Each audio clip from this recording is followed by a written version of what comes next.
Ever wondered what makes this piece of paper so powerful? Welcome to the world of fiat money.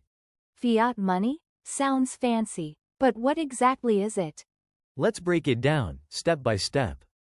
Fiat money is currency that's not backed by physical goods like gold. Instead, its value comes from trust in the government that issues it. So, it's like a promise? Exactly. A promise that this piece of paper is worth something. Here's how it works. Governments print money, and central banks control its supply. They use tools like interest rates to keep the economy stable. But what stops them from printing too much? Great question. That's where inflation comes in. Too much money can decrease its value. Let's say you're buying groceries.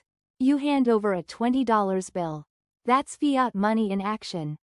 And when you use a credit card, it's still fiat money, just in digital form.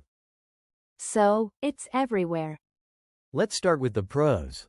First, it's easy to use and widely accepted. Second, governments can control the economy more effectively. And third, it's not tied to limited resources like gold. But it's not perfect. Here are the cons.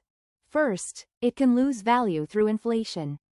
Second, it relies on trust in governments. And third, it can be misused if not managed properly.